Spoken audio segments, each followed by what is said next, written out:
Assalamualaikum warahmatullahi wabarakatuh.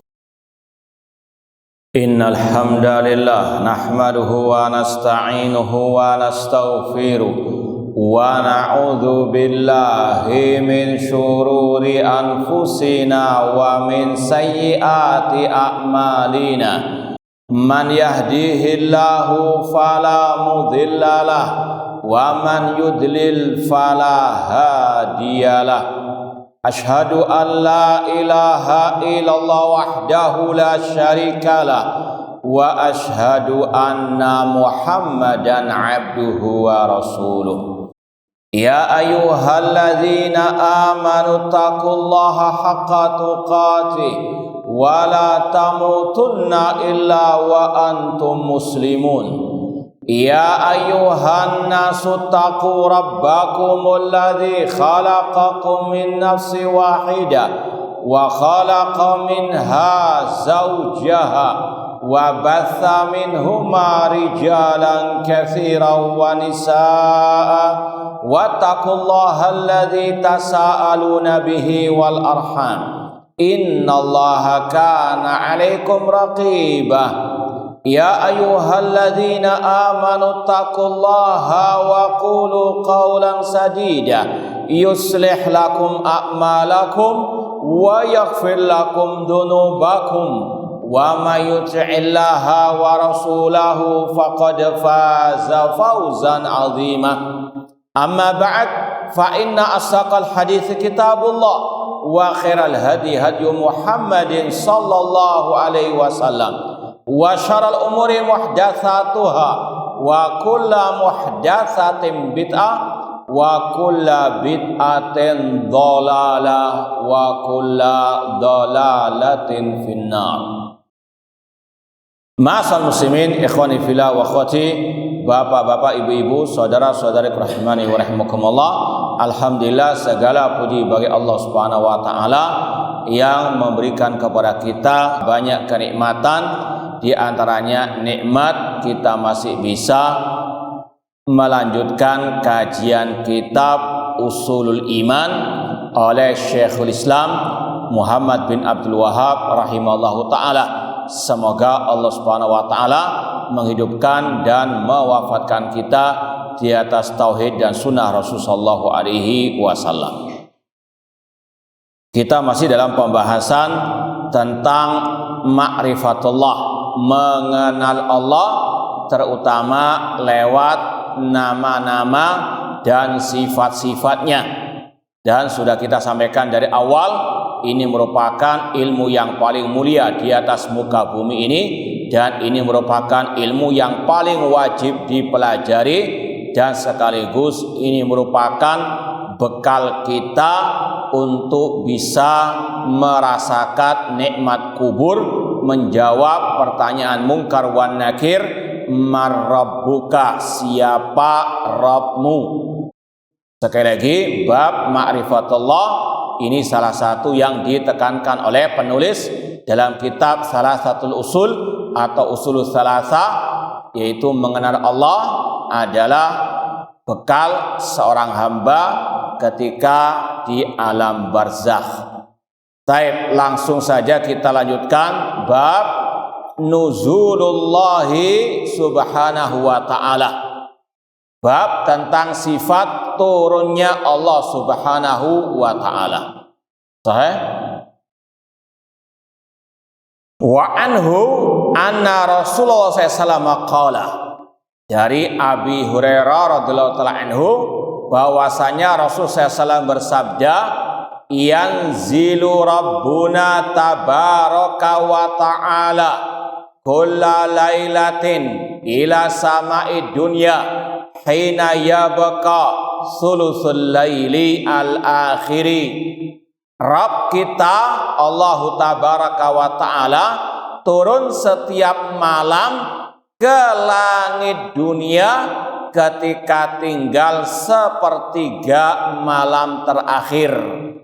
Yaqul, seraya Allah berfirman, man yad'uni fa astajibalah, barang siapa berdoa kepadaku, aku akan mengabulkan baginya. Man yas'aluni fa'u'tiyah. Barang siapa memohon kepadaku, aku akan memberikannya. Man yastaghfiruni fa'aghfirulah. Barang siapa yang mohon ampun kepadaku, aku akan mengampuni baginya. Muttafaqun alaih. Hadis riwayat Imam Bukhari dan Muslim. Ahlus sunnah wal jamaah, ulama salaf, mereka sepakat menetapkan semua sifat yang telah ditetapkan oleh Allah dalam Al-Quran atau oleh Rasulnya dalam hadisnya yang sahih, tanpa diserupakan dengan sifat makhluk, tanpa dibayang-bayangkan, tanpa diselewengkan dari makna zahirnya, dan tanpa dinafikan. Ini kaidah yang berlaku untuk semua sifat-sifat Allah, di antaranya sifat an-nuzul. Allah turun ke langit dunia.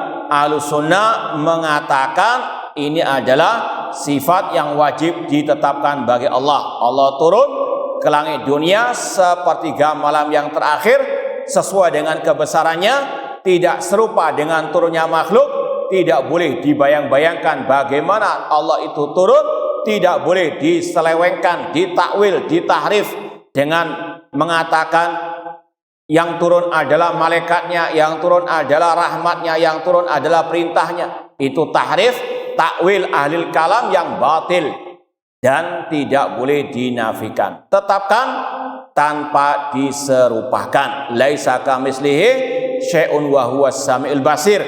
Tidak ada yang serupa dengan Allah dan Dia Maha mendengar lagi Maha melihat.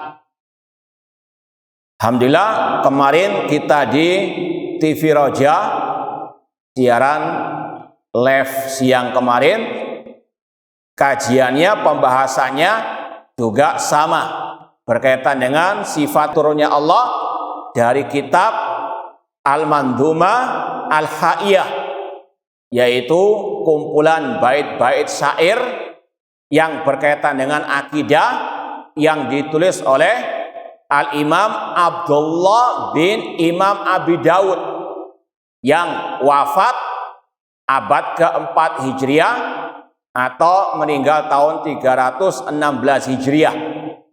Beliau sekali lagi putranya Imam Abu Dawud, rawahu Abu Dawud, hadis riwayat Abu Dawud. Itu putra beliau menulis bait-bait syair yang berakhiran huruf H, makanya dinamakan Al-Mandhumah Al-Haiyah, dengan syarah Syekh Abdul Razak bin Abdul Muhsin Al-Abbad Al-Badr hafizahullah ta'ala. Ya, kajian kemarin kita pas juga berkaitan dengan sifat turunnya Allah, dan ini menunjukkan akidah ini bukan akidah yang dikarang oleh Syekhul Islam Muhammad bin Abdul Wahab. Sudah ada sejak zaman para ulama salaf, di antaranya tadi itu salah satu contohnya, masih banyak yang lain. Dan juga kita contohkan Imam Ibnu Khuzaimah dalam kitab At-Tauhid juga mencantumkan pembahasan sifat turunnya Allah, dan kebiasaan beliau mengatakan ini adalah ketetapan ijma ulama-ulama as-salaf. Demikian pula kemarin juga kita nukilkan ucapan Imam Abul Hasan Al-Asy'ari rahimahullah ta'ala yang juga menyebutkan akidah turunnya Allah ke langit dunia seperti zahir hadis, tanpa ditakwilkan, tanpa dinafikan. Dalam dua kitab beliau, Imam Abul Hasan Asy'ari mengatakan Allah turun ke langit dunia dalam kitab Maqalatul Islamin dan juga dalam kitab Al-Ibanah. Ini adalah ijma as-salaf rahimahumullahu ta'ala, menetapkan apa adanya hadis Rasul tentang turunnya Allah ke langit dunia. Dan kemarin juga kita sampaikan bantahan-bantahan Syekh Abdul Razak bin Abdul Muhsin Al-Abbad terhadap orang-orang yang mentakwilkan atau yang ngeyel, yang tidak mau membenarkan sabda Rasul Allah turun ke langit dunia. Di antaranya yang pertama, para sahabat yang mereka langsung mendengar hadis yanzilu rabbuna tabaraka wa ta'ala. Bahkan dikatakan oleh Imam Ibnu Qayyim rahimahullah, yang meriwayatkan hadis tentang turunnya Allah ke langit dunia dari kalangan sahabat ada 28 sahabat. Artinya hadisnya mutawatir. Ya, ada 28 sahabat yang meriwayatkan hadis turunnya Allah ke langit dunia. Dan itu juga menunjukkan Rasul tidak sekali menyampaikan hadis ini kepada para sahabat, lebih dari sekali. Dan tidak ada satu lafaz pun yang Rasul katakan turun di situ maknanya malaikat atau rahmat atau perintah Allah. Semua riwayatnya yanzilu rabbuna, yang turun Allah Ta'ala. Itu yang pertama. Para sahabat meriwayatkan apa adanya. Para sahabat tidak ngeyel, tidak mengatakan ya Rasulullah tidak layak bagi Allah. Na'udzubillah min dzalik. Tidak ada. Para tabi'in, ya murid para sahabat, ketika meriwayatkan hadis-hadis tentang hal ini, tidak ada satupun yang ngeyel, yang nolak atau mentakwil, satupun tidak ada. Bahkan separuh pun tidak ada. Bahkan seperempat pun tidak ada. Semua sepakat. Sami'na wa sadaqna. Mengimani apa adanya, menetapkan sesuai dengan zahirnya. Allah turun ya turun sesuai dengan kebesarannya. Demikian pula para tabi'in. Imam yang empat, tidak ada satupun yang mentakwil, yang menyelewengkan dari makna zahirnya. Mereka menetapkan apa adanya. Ya, kalau ada yang mengatakan oh maknanya tadi malaikat yang turun, rahmatnya, perintahnya, maka dijawab oleh Syekh Abdul Razak kemarin, bagus sekali jawaban-jawaban beliau dengan istilahnya step by step, perlahan-perlahan, satu demi satu. Yang pertama ditanya kepada mereka, apakah Rasul itu tahu makna yanzilu rabbuna itu seperti yang kalian maksud, malaikat yang turun atau rahmat Allah yang turun? Masalah apa? Apakah Rasul tahu? Ini butuh konsentrasi menjawabnya. Yang pertama ditanya, apakah Rasul tahu maksud yang kalian katakan tadi? Yang dimaksud adalah turunnya malaikat. Kalau mereka mengatakan Rasul nggak tahu, berarti apa? Melecehkan Rasul Shallallahu Alaihi Wasallam. Jelas ya, mereka akan mengatakan Rasul tahu. Pindah kepada pertanyaan berikutnya. Kalau Anda mengatakan Rasul tahu, yang kedua, apakah Rasul sanggup menyampaikan maksud tersebut atau tidak sanggup? Kalau Rasul dikatakan tidak sanggup, pelecehan kepada Rasul SAW. Kemudian kalau dikatakan Rasul sebetulnya sanggup menyampaikan hal itu, maka pertanyaan yang ketiga, apakah Rasul betul-betul menasihati umat dengan menyebutkan maksud tersebut dalam sabda beliau? Ya, nah ulang lagi. Yang pertama, kejar tentang masalah Rasul tahu atau tidak tahu.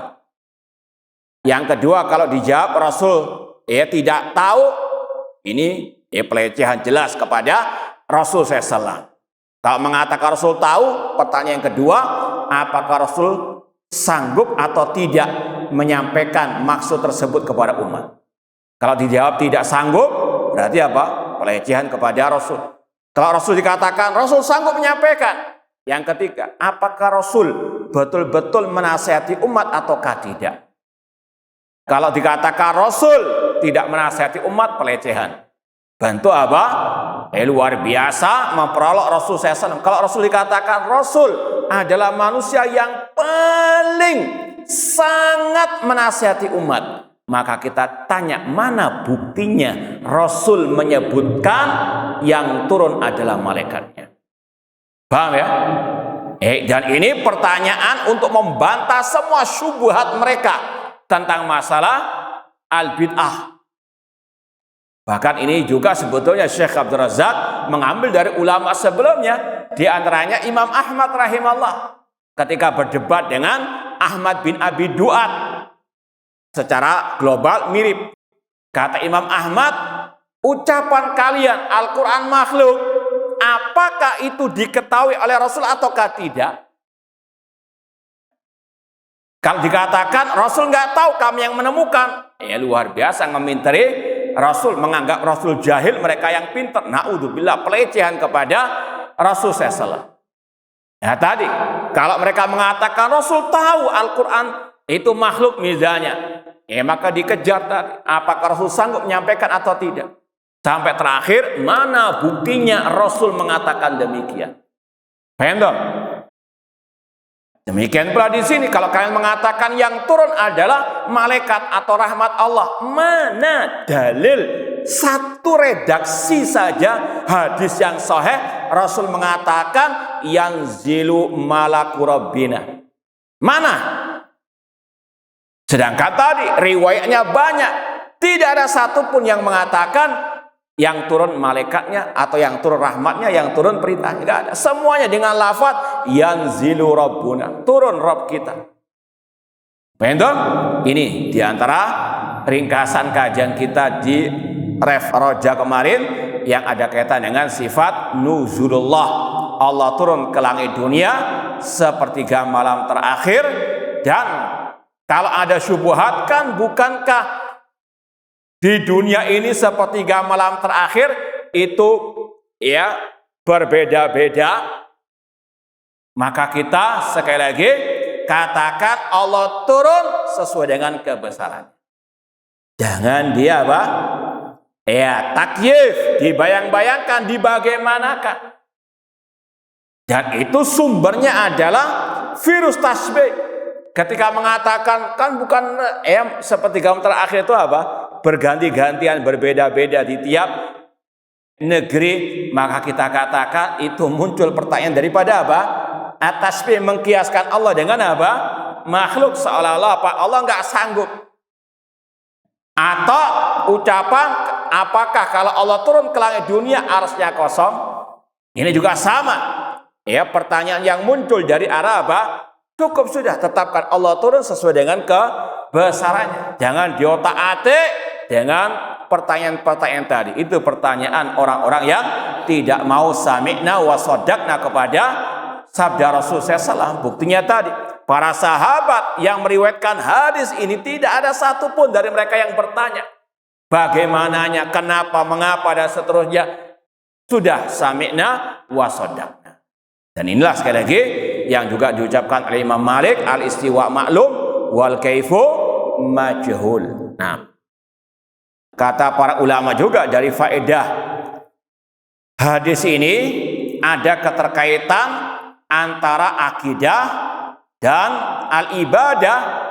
Ketika kita tahu Allah turun ke langit dunia sepertiga malam terakhir, maka di situ ada anjuran untuk berdoa, untuk memohon, meminta ampun kepada Allah. Dan ini adalah waktu yang mustajab untuk berdoa. Man yad'uni fa astajibalah. Dan ini juga menunjukkan keterkaitan erat antara tauhid asma wa sifat dengan tauhid al-uluhiyah. Kalau kita tahu Allah turun ke langit dunia, kita mohon kepada Allah, kita meminta ampun kepada Allah, dan seterusnya. Dan ini semuanya doa hanya kepada Allah. Man yad'uni fa astajibalah. Barang siapa yang berdoa kepadaku, aku akan mengabulkan baginya. Semuanya tadi arahkan hanya kepada Allah. Makanya sudah sering kita sampaikan juga, tidak ada dalam ayat, dalam hadis doa kepada Nabi, doa kepada wali yang telah mati, ya Syekh Abdul Qadir Jailani, ya fulan, ya Rasulullah, tidak ada. Semuanya doa kepada Allah. Ini juga Rasul mengajarkan doa kepada Allah Subhanahu wa ta'ala.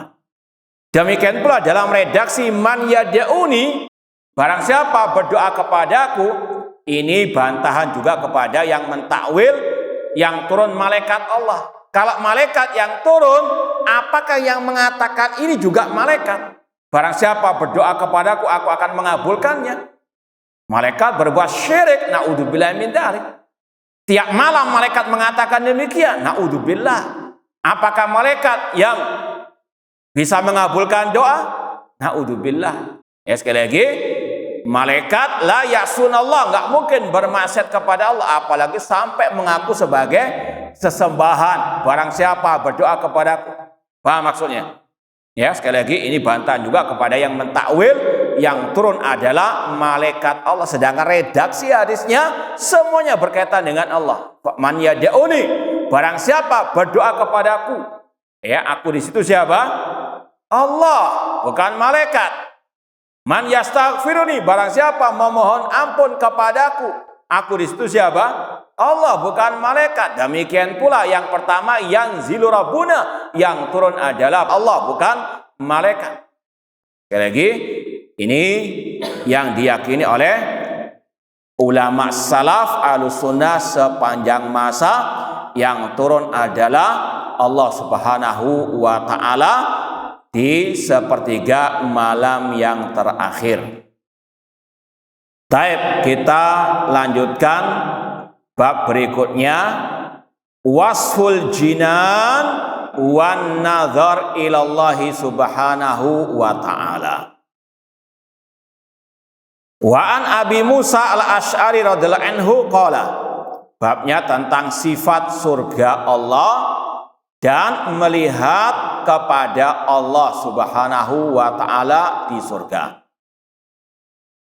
Dari Abi Musa al-Asy'ari radhiyallahu anhu, beliau berkata, qala Rasul SAW bersabda, jannatani min dahabin aniyatuhuma wa ma fihima.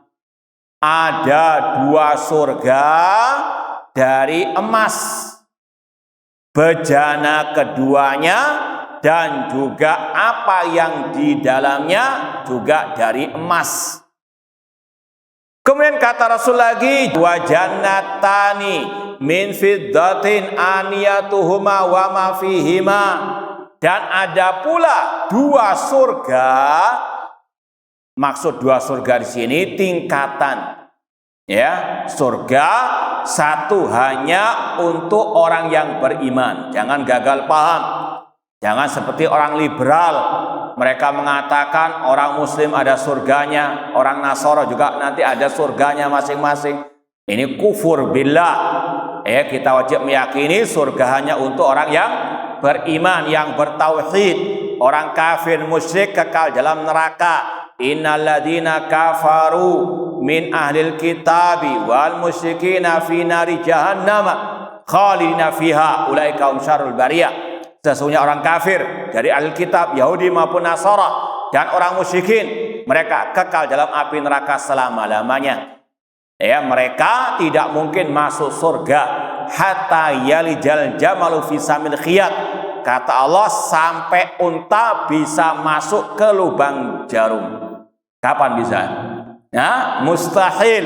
Demikian pula orang kafir, musyrik, mustahil masuk surga. Maka sekali lagi, batil bahkan kufur ucapan orang-orang liberal yang mengatakan orang muslim punya surga di akhirat, orang Nasara Yahudi punya surga masing-masing di akhirat. Ini sekali lagi dusta, batil bahkan kufur akbar. Adapun yang dimaksud di sini dua surga dari emas, dua surga dari perak, ini menunjukkan al-jannah darajat. Kata para ulama, surga itu bertingkat-tingkat, tidak satu derajat, tidak satu tingkat. Sebagaimana firman Allah juga, walikullin darajatun mimma amilu. Setiap orang yang beriman memiliki derajat masing-masing sesuai dengan amal perbuatannya.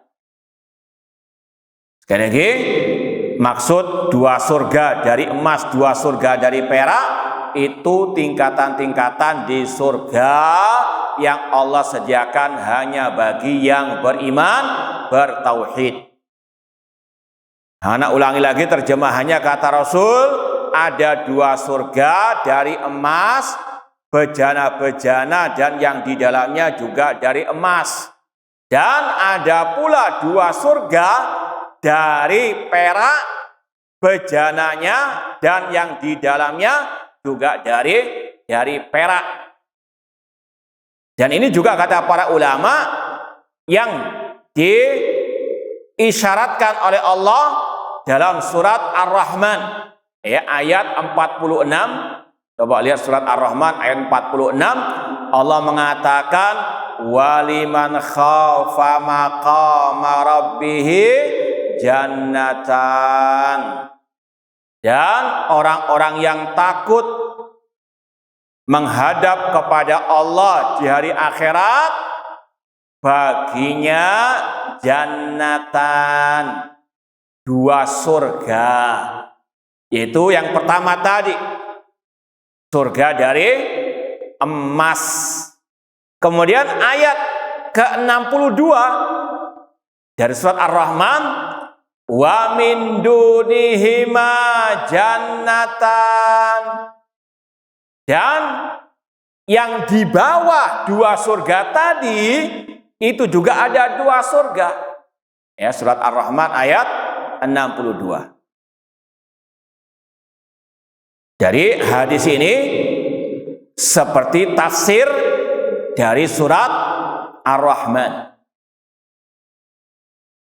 Makanya di dalam footnote itu ada ungkapan qala al-Hafidz fil Fathah, berkata al-Hafidz Ibnu Hajar al-Asqalani rahimahullah, qauluhu jannatan isyaratun ila qaulihi ta'ala wa min dunihima jannatan.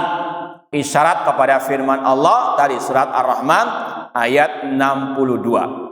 Baik. Kemudian Rasul SAW bersabda lagi, wa ma bainal qaumi wa baina an yanzuru ila rabbihim illa ridaul kibriyai ala wajhihi fi jannati aden.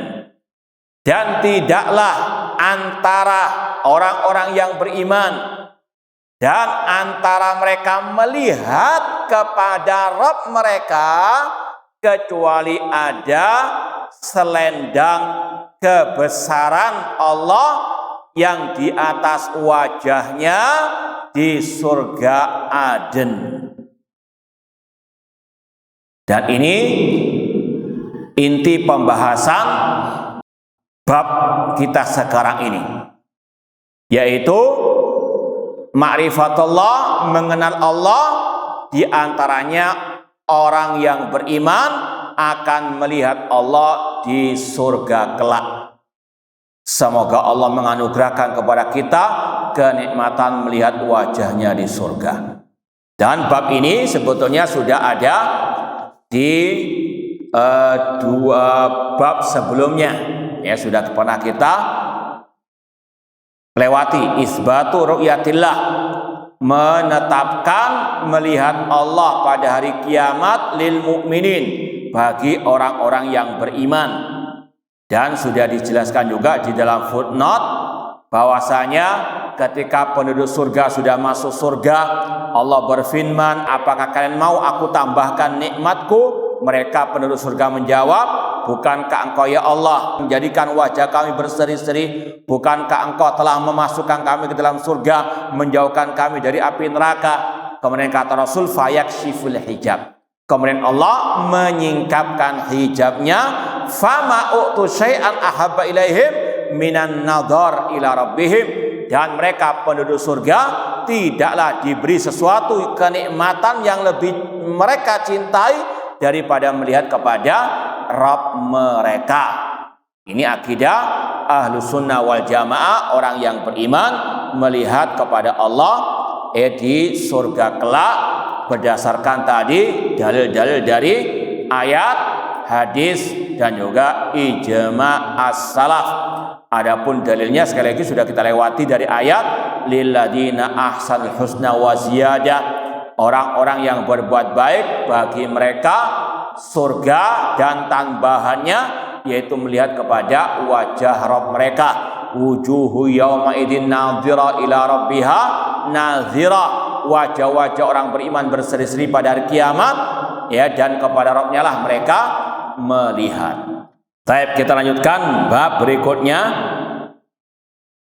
masih berkaitan dengan ma'rifatullah, bab qaulillahi ta'ala, bab tentang firman Allah, surat Saba ayat 23, hatta idza fuzzi'a an qulubihim qalu madza qala rabbukum.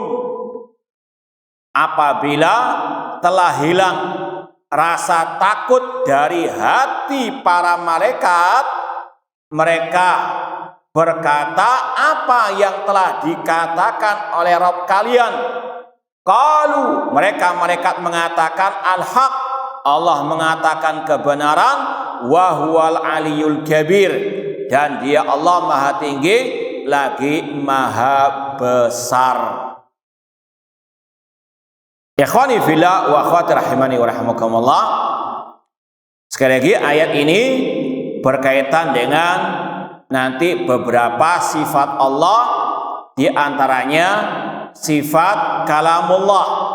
Ya, Allah berbicara dengan para malaikat yang ada di langit. Dan di antaranya pula berkaitan dengan tadi sifat al-ulu, wa huwal ali, Allah maha tinggi dan Allah maha besar. Kita baca langsung hadisnya yang menjadi syarah, penjelas bagi ayat tadi.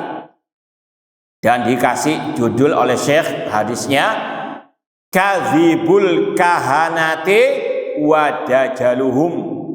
Kedustaan para dukun, kedustaan paranormal, dan kebohongan mereka. Kadzibul kahanati wa dajaluhum. Ya, dajjal itu kadzib, dajjal yang suka dusta. An Ibni Abbasin radhiyallahu anhuma qala, dari Abdullah bin Abbas radhiyallahu anhuma, beliau berkata, haddatsani rajulun min ashabin Nabi sallallahu alaihi wasallam minal ansar annahum bainamahum julusun lailatan ma'a Rasul sallallahu alaihi wasallam id rumiya binajmin fastanara. Dari Abdullah bin Abbas radhiyallahu anhu beliau berkata, menceritakan kepadaku seseorang dari para sahabat Nabi dari kaum Al-Ansar. Ini wallahu alam sedikit faedah yang sering kita dengar dari Syekh Abdul Muhsin Al-Abbad Al-Badr ketika melewati ungkapan-ungkapan seperti ini. Kalau ada sahabat meriwayatkan dari sahabat yang lain, meskipun nggak diketahui siapa namanya, harus diterima. Paham? Tapi kalau selain dari sahabat, nggak bisa diterima. Harus dicek lagi siapa perawi tersebut. Ini sekali lagi menunjukkan bagaimana adalah sahabat. Para sahabat udul, wajib diterima hadisnya. Paham dong? Di sini ada kata-kata menceritakan kepadaku seseorang dari, seandainya nggak diketahui siapa seseorang tersebut, harus diterima. Paham dong? Beda kalau selain apa? Sahabat, itu perawi yang misterius, harus dilacak siapa dia. Kalau nggak ketemu nggak diterima. Itu globalnya demikian. Paham dong? Namun yang kita tekankan di sini bagaimana ijma para ulama tentang adalatus sahabat. Sahabat itu udul, itu tadi wajib diterima hadisnya, nggak perlu di cross check lagi. Nah, annahum bainamahum julusun, kata seseorang dari Al-Ansar tadi, ketika mereka duduk bersama Rasul di suatu malam, tiba-tiba di atas langit ada bintang yang dilemparkan kemudian menjadi terang langit dikala malam tersebut. Faqala, kemudian Rasul SAW bertanya kepada mereka yang duduk bersama beliau, ma kuntum taquluna idza rumiya bimisli hadza. Apa yang dahulu, yaitu di zaman kalian sebelum paham Islam, di masa jahiliyah, apa yang kalian ucapkan kalau melihat kejadian seperti tadi? Ada bintang yang dilemparkan kemudian malam menjadi terang benderang, langit terang, ya, padahal tidak ada apa? Listrik, nggak ada lampu sama sekali, terang dengan adanya apa? Bintang yang dilemparkan tadi. Qalu, mereka mengatakan, kunna naqul, dulu ya Rasulullah kami kalau melihat seperti itu mengatakan wulidal lailata azimun au mata azim. Oh ya, kalau ada yang demikian itu pasti ada seorang yang mulia, yang agung yang dilahirkan di malam itu. Ini khurafat zaman jahiliyah, dan ana rasa sampai detik ini juga masih apa? Iya, ya ada aja apa ramalan-ramalan tersebut. Atau kata mereka juga, kami mengatakan kalau nggak ada yang lahir yang mulia nantinya, atau pada malam itu juga ada yang mati dari apa? Orang yang mulia. Faqal, maka Rasul membantah, mengingkari keyakinan khurafat tersebut dengan mengatakan innaha lam turma li mauti ahadin wala li hayatihi. Bintang-bintang itu tidaklah dilemparkan untuk kematian seseorang atau kehidupan, kelahiran seseorang. Ini sekali lagi, Rasul tidak pernah diam dari kebatilan. Rasul tidak pernah membiarkan kebatilan, penyimpangan, sekecil apapun, apalagi yang berkaitan dengan al-aqidah. Ya, sekali lagi, Rasul tidak pernah diam. Ada siapa saja yang berkata yang batil, yang keliru, pasti Rasul ingkari.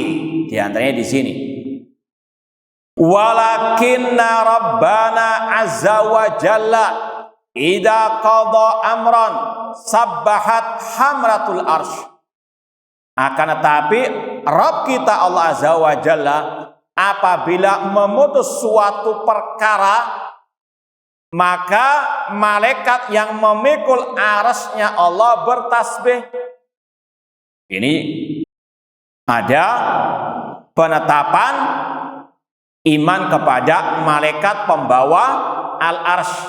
Wa yahmilu arsya rabbika fawqahum yawma idzin tsamaniyah. Seperti yang Allah firmankan dalam surat Al-Haqqah. Dan memikul arasy Allah pada hari kiamat ada malaikat yang memikul arasy-Nya Allah Subhanahu wa taala. Hatta yusabbiha ahlus sama alladzina yalunahum. Kemudian malaikat yang di langit juga bertasbih. Yang di dekat malaikat pembawa al-arsy. Hatta yablugha tasbih ahlas sama'id dunya. Ya, kita wajib meyakini makhluk yang paling tinggi al-arsy. Di bawah arsy tadi malaikat yang memikul arsy-Nya Allah. Ketika mereka bertasbih, langit yang ketujuh yang dekat dengan arsy ikut bertasbih. Langit yang keenam malaikat-malaikatnya juga bertasbih. Sampai malaikat yang dekat dengan apa? Dengan bumi ini. Semuanya bertasbih.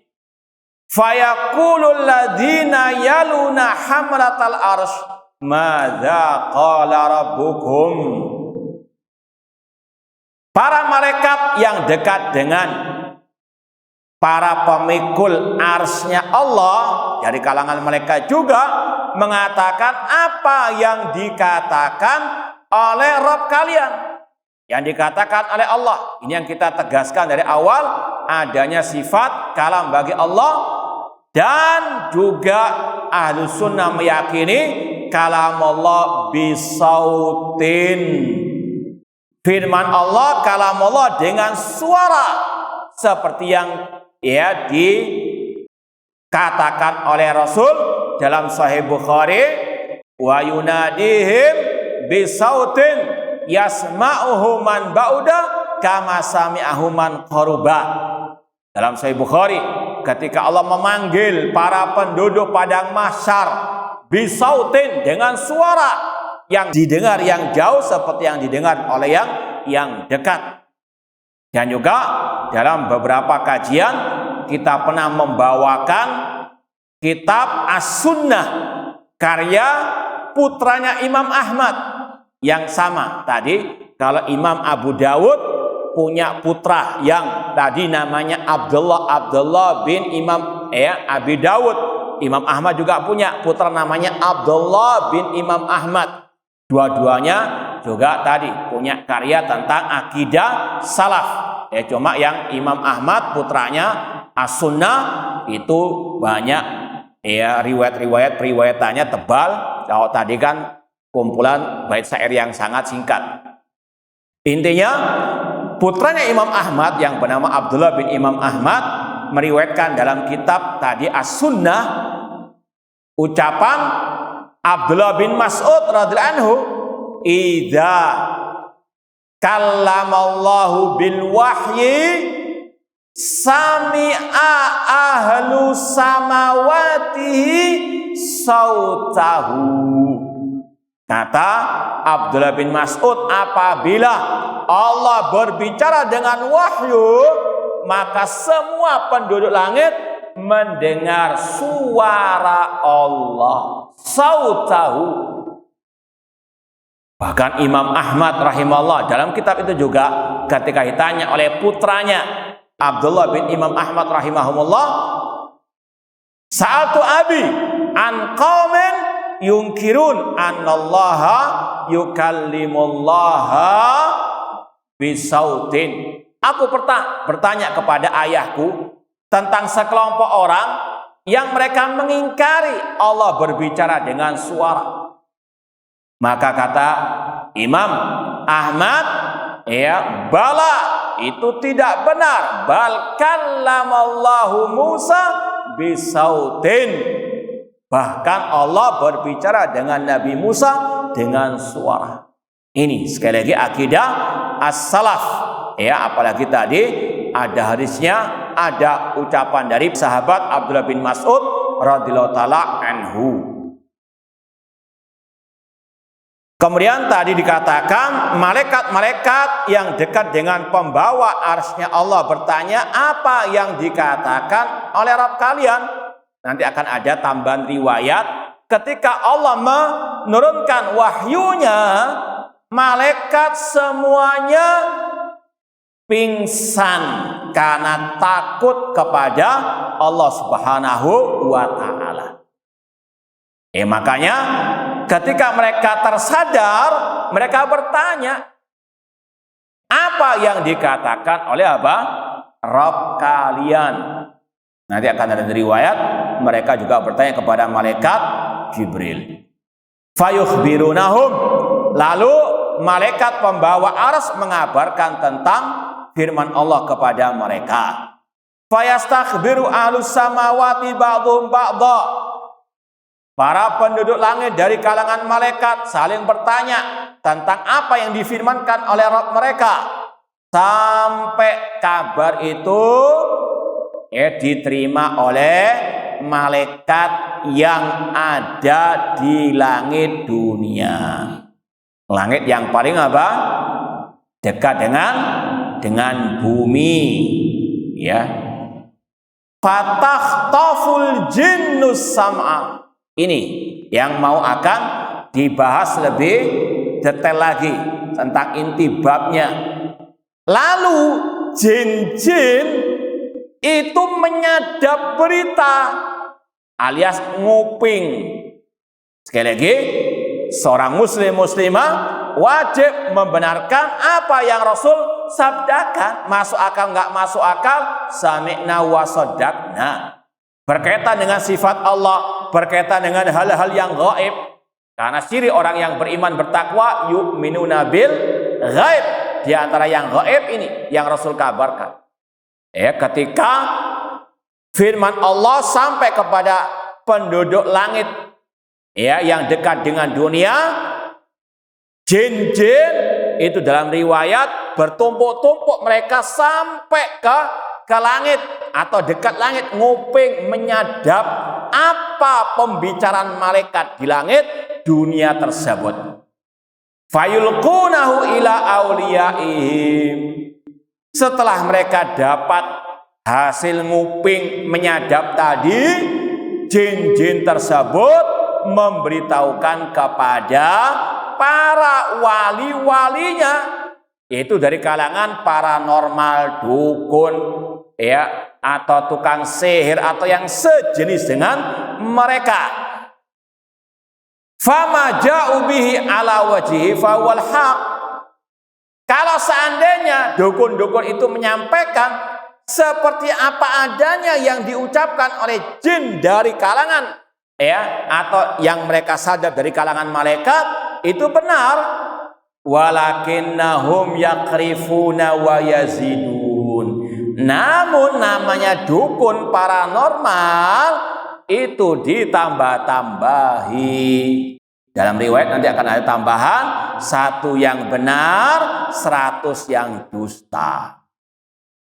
Jadi ini kaitan antara pembahasan ayat dan hadis. Meskipun yang paling inti tadi tentang kalamullah, dan juga tentang bagaimana para malaikat, meskipun mereka adalah makhluk yang perkasa, namun mereka sangat takut kepada Allah. Bahkan ketika mendengarkan firman Allah, mereka jatuh tersungkur atau pingsan, sekali lagi karena takut kepada Allah Subhanahu wa ta'ala. Kita tambahkan riwayatnya lagi.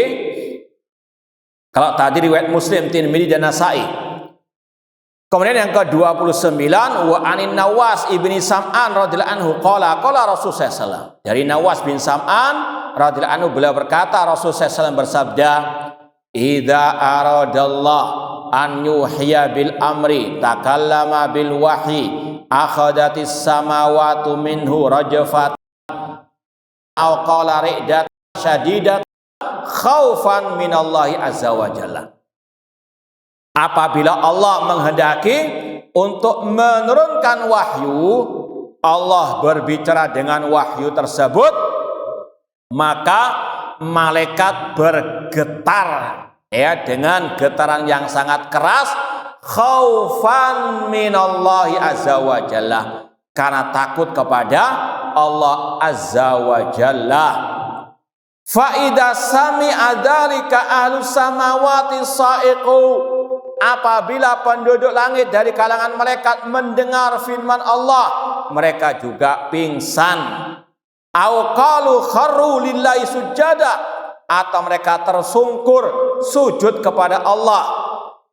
Fayakunu awwala man yarfa' ra'sahu Jibril alaihissalam. Dan yang pertama kali tersadar adalah malaikat Jibril alaihissalam. Fayukallimuhullah min wahyi bima arad. Lalu Allah menurunkan wahyunya kepada malaikat Jibril. Thumma yamuru Jibril alal malaika kullama marra bisama sa'alahu malaikatuha. Setiap kali malaikat Jibril melewati malaikat-malaikat yang ada di langit, mereka bertanya kepada malaikat Jibril, madza qala rabbuna ya Jibril. Itu bacaan lain dari Jibril. Apa yang dikatakan oleh Rabb kita wahai Jibril? Ini sekali lagi yang difirmankan oleh Allah dalam surat Saba 23 tadi, madza qala rabbukum. Jadi hadis ini juga sama tadi mentafsirkan ayat. Fayaqul qala al-haq, Allah berkata yang hak, wa huwal aliyul kabir, dan dia maha tinggi lagi maha besar. Kemudian fayaquluna kullu mislama qala Jibril, fayantahi Jibril bil wahyi ila haitsu amarahullah. Maka Jibril pun mengabarkan sesuai dengan yang difirmankan oleh Allah Subhanahu wa ta'ala. Ma'asal muslimin ikhwani fillah wa akhwat rahimani wa rahmakumullah.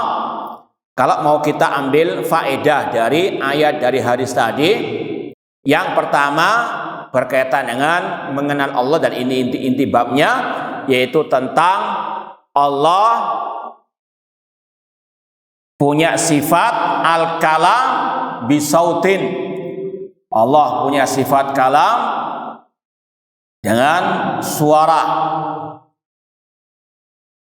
Kemudian di antara sifat yang wajib ditetapkan bagi Allah yaitu tadi sifat al-ulu, sifat ketinggian bagi Allah.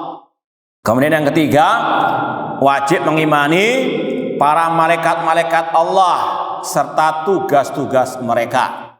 Kemudian yang berikutnya berkaitan dengan masalah bagaimana malaikat sangat takut kepada Allah. Yang keberapa lagi?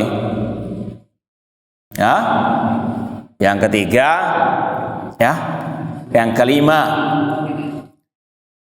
tentang kerjasama antara jin dan para dukun-dukun.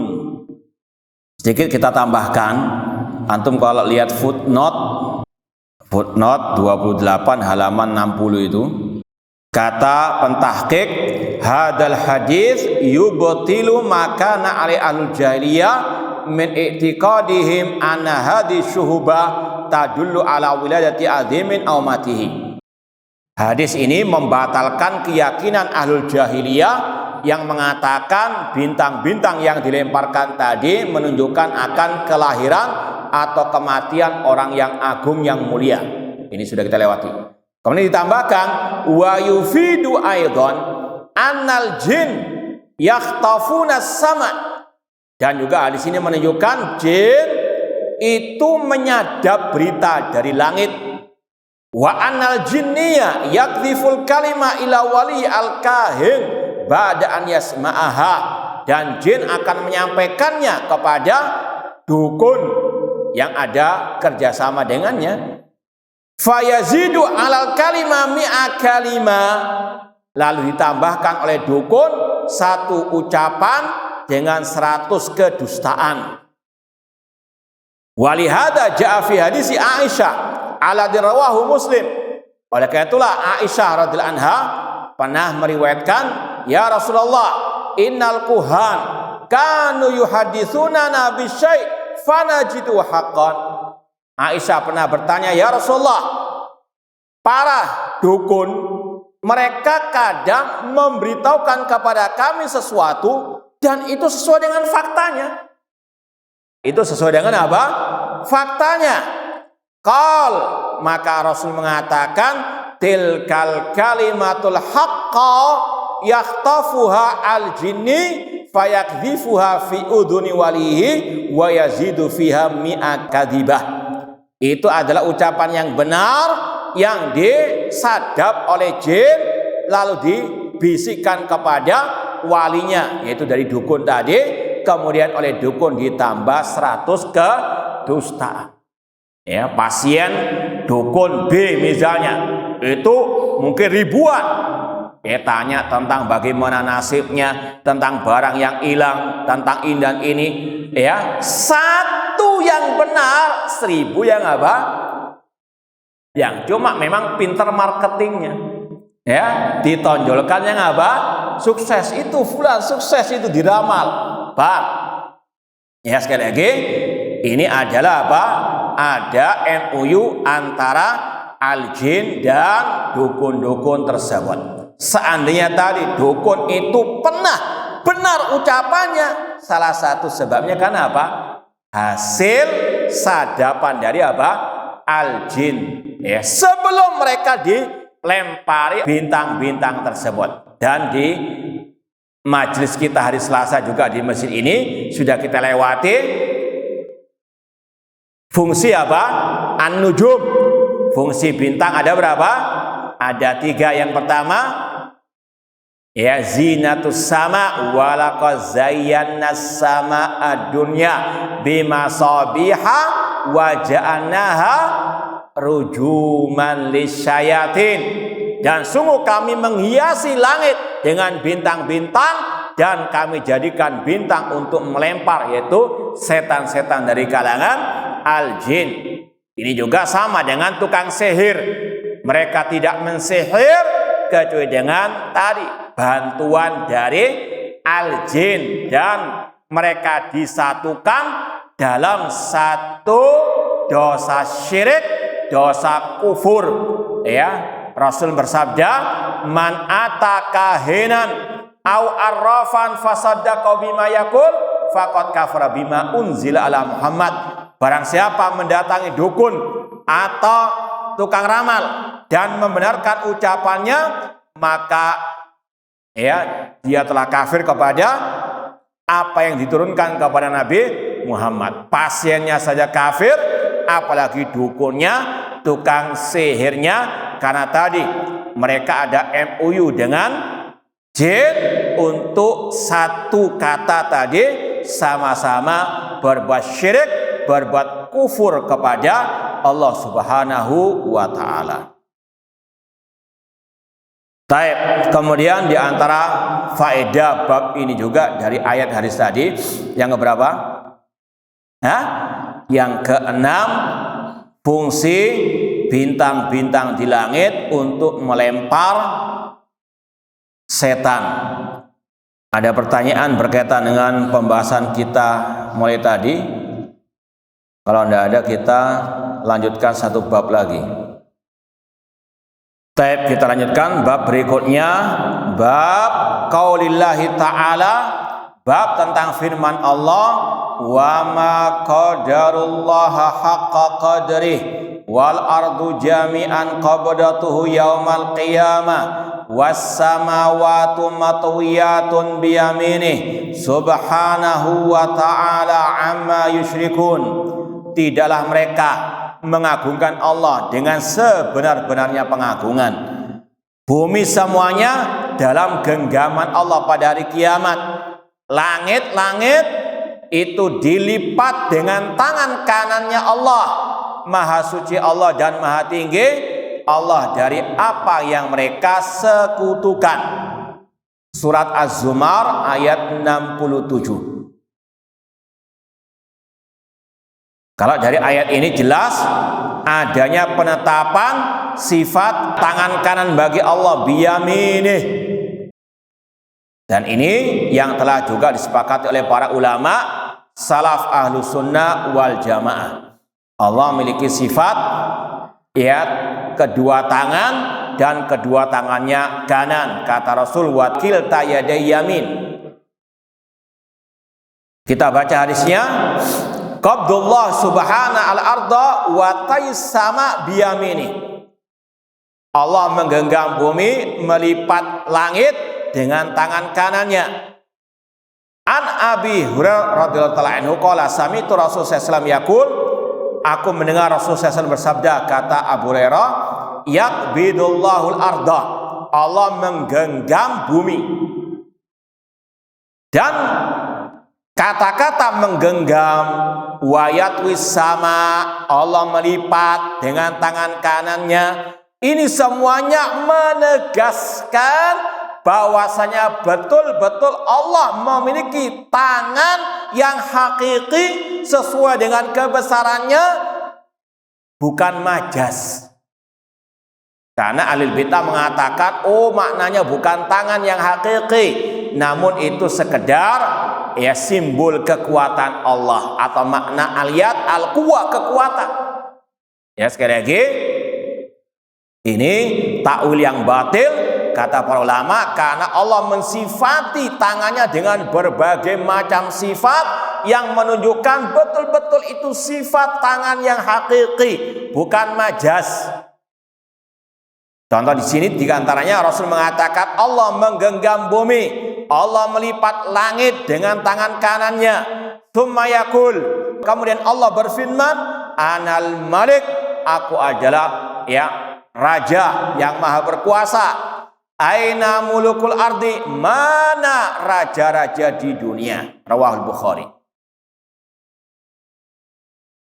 Hadis yang berikutnya, walahu an Ibni Umar radhiyallahu anhuma an Rasulullah SAW qala, Inna Allah yaqbidu yawmal qiyamah al-aradin wa takunu samawatu biyaminih thumma yaqul anal malik.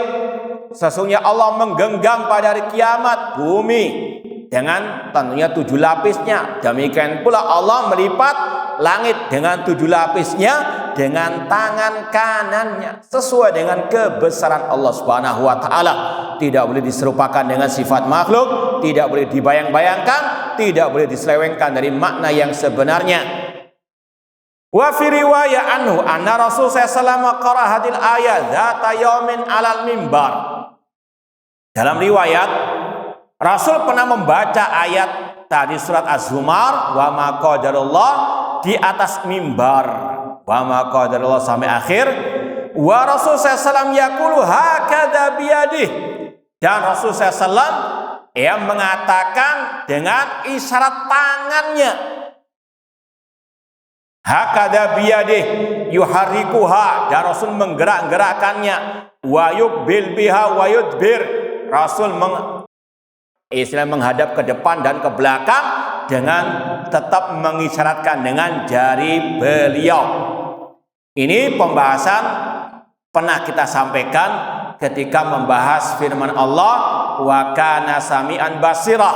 Allah maha mendengar lagi maha melihat. Dalam riwayat Rasul mengisyaratkan dengan 2 jari beliau, mengisyaratkan kepada kedua mata dan telinga beliau. Ketika Rasul membahas Allah maha mendengar lagi maha melihat. Dan kata para ulama itu litahqiq, maknanya untuk menegaskan betul-betul Allah mendengar melihat. Paham? Bukan litasbih, karena nggak mungkin Rasul menyerupakan Allah dengan apa? Makhluk. Di sini juga demikian. Ketika Rasul berbicara tentang tangan Allah, Rasul mengisyaratkan dengan tangan beliau. Itu litahqiq, untuk menjelaskan tadi betul-betul Allah punya tangan yang hakiki, namun nggak sama dengan tangan apa? Makhluk. Paham ya? Dan pertanyaannya, apakah boleh kita meniru ya gerakan Rasul ketika membahas masalah yang semisal dengan ini? Apa jawabannya? Nah, tidak boleh. Tampung dulu lah Bapak. Nah, yang lain. Yang lain ngantuk. Baik, ini sudah kita pernah bahas dalam beberapa kajian kita, terutama dari fatwa Syekh Muhammad bin Shalih Al Utsaimin dalam syarah Aqidah Wasithiyah beliau. Beliau menjelaskan likulli maqamin maqal. Setiap kondisi ada ucapannya masing-masing. Rasul SAW berbicara tentang tadi sifat tangan bagi Allah, sifat pendengaran penglihatan bagi Allah, itu di hadapan para sahabat yang memang mereka betul-betul sudah memahami. Nggak mungkin Rasul menyerupakan Allah dengan makhluk. Paham? Maka kita juga lihat audiens. Kalau di kalangan yang sudah paham kaidah manhaj al-sunnah tentang tauhid asma wa sifat, ya, maka tidak ada masalah. Kita isyaratkan wa kana Allah sami'an basira. Rasul dulu pernah mengisyaratkan dengan jari beliau ke arah mata dan telinga beliau, menunjukkan tadi Allah maha mendengar maha melihat. Tidak boleh takwil-takwil, karena ada sebagian yang mentawil makna Allah mendengar melihat itu Allah maha mengetahui. Ini batil. Paham dong? Ya, betul-betul Allah maha mendengar maha melihat, itu makna. Paham? Demikian pula di sini ketika Rasul menggerakkan jarinya ketika menjelaskan sifat tangan bagi Allah, itu litahqiq, betul-betul Allah punya tangan. Ya, bukan majas. Tidak boleh takwil-takwilkan. Paham? Maka kalau kita menyampaikan hal ini dengan isyarat, harus betul-betul kita paham, yang kita ajak bicara itu sudah apa? Paham. Paham ya? Bukan di hadapan orang umum khutbah Jumat, ya, antum membahas masalah ini, antum praktekkan. Ini Wahabi musyabbiha, ini buktinya. Paham? Iya, fatal akibatnya. Makanya dai, ustadz harus juga paham sikon. Paham? Likulli maqamin maqal. Ini juga sering kita sampaikan, seperti Syekh Utsaimin juga membahas masalah qiraah sab'ah. Ya, misalnya ada santri luar biasa hafid Quran, ya, punya banyak kemahiran qiraah, ya, bukan bacaan seperti yang terbiasa kita dengarkan, namun punya banyak qiraah yang memang sahih. Betul dia bisa, betul-betul dia belajar, mumpuni, mahir, ya. Tapi kata Syekh Utsaimin, jangan dipraktekkan bacaannya yang di luar kebiasaan manusia atau orang-orang umum, ya, kecuali di sikon-sikon tertentu. Jadi khotib, ya, Jumat sudah bahas masalah ini, bacaannya pakai bacaan yang di luar kebiasaan orang, wah, genep sudah. Ya, ini Wahabi, ini bawa ajaran bahaya. Sekali lagi, likuli maqamin maqam. Makanya kata Syekh Utsaimin, yang sudah hafal banyak qiraah sab'ah dan seterusnya, boleh silakan baca, tapi di kalangan tertentu, di pondok pesantren mungkin murid-muridnya saja, ya, atau memang orang-orangnya paham itu adalah bacaan yang sahih yang dia sudah kuasai. Adapun kalau dia dibaca di hadapan orang umum, banyak kemadaratannya. Pertama, ini yang paling ringan. Yang paling ringan. Bisa jadi orang awam itu husnudzon. Wah, iya ini keluaran Madinah, lulusan kuliah Quran, apalagi diumumkan khotib kita lulusan, ya. Mungkin husnudzon. Oh iya, ini mungkin karena dia sudah pandai. Tapi orang awam kepingin niru, paham? Ya, tapi nggak nutut ya, ilmunya, bahaya. Diikuti namun nggak sama, ancur-ancuran nanti. Intinya jangan membuat kekacauan seperti dalam kasus-kasus seperti ini. Ya? Ini babnya likuli maqamin maqal, harus tahu siapa yang dia. Kemudian yumajjidur rabbu nafsahu, kemudian Allah mengagungkan dirinya seraya berfirman, anal jabbar, aku adalah al-jabbar. Anal mutakabbir. Al-jabbar ini juga kemarin siang sudah kita pernah lewati dari kajian Lev Roja. Al-jabbar kata Syekh Abdul Razak itu ada dua makna, yaitu yang pertama al-islah, al-jabbar dari kata-kata jabrul kasr, menutupi yang kurang, artinya memperbaiki. Yang kedua maknanya yang maha perkasa, yang maha kuasa. Anal mutakabbir, anal aziz, anal karim. Farajafa bi Rasul sallallahu al-mimbar hatta qulna la yakhirranna bihi. Ya, sampai mimbar itu bergetar ketika Rasul sallallahu menyampaikan tadi ucapannya, sampai kami mengatakan, ya, hampir-hampir jatuh mimbar tersebut. Rawahu Ahmad. Kemudian yang terakhir, wa rawahu Muslim an Ubaidillah ibn Miksam annahu nadhara ila Abdullah bin Umar radhiyallahu anhuma kaifa yahki an Rasulullah sallam. Kata Ubaidillah bin Miksam, beliau pernah melihat Abdullah bin Umar ketika menceritakan tentang hal tadi dari Rasulullah sallam. Beliau mengatakan, ya'khudullah samawati wa ardi biyadai fayaqbiduhuma. Allah ketika melipat, menggenggam langit dan bumi dengan kedua tangannya, kemudian Allah menggenggamnya seraya berfirman, anal malik, aku yang menguasai semuanya. Wa yaqbidu asabi'ahu wa yabsutuha, dan menggenggam jari-jarinya serta membentangkannya seraya berfirman, anal malik. Ya, di sini juga tadi ada penetapan sifat asabi, jari jemari bagi Allah sesuai dengan kebesarannya. Hatta nadhatu ilal mimbar yataharrak. Rasul ketika menyampaikan sabdanya ini sampai bergetar mimbar min asfal syai'in minhu. Ya, beliau melihat mimbar yang dipakai Rasul itu bergetar dari bawah. Hatta inilah aku, sampai aku berkata, kata Abdullah bin Umar, asaqitun huwa bi Rasulullah sallam, apakah mimbar itu akan jatuh bersama Rasulullah sallam? Nah, intinya tadi seorang muslim muslimah wajib mengagungkan Allah dengan mengesahkannya dalam ibadah, mentauhidkannya dalam asma wa sifat, dan juga dalam rububiyah. Dan sekali lagi, akidah Ahlussunnah menetapkan semua sifat Allah sesuai dengan kebesarannya, tidak menyerupakannya dengan sifat makhluk, tidak membayang-bayangkan sifat tangan bagi Allah, dan tidak mentakwil, mentahrif, menyelewengkannya dengan arti kekuatan, nikmat, dan seterusnya sebagaimana kelakuan ahlul bidah, dan tidak menafikannya, menetapkan tanpa menyerupakan. Wallahu ta'ala alam. Sebelum kita akhiri, kita masih buka kesempatan bagi yang mau bertanya, terutama berkaitan dengan pembahasan kita hari ini. Tafadhol.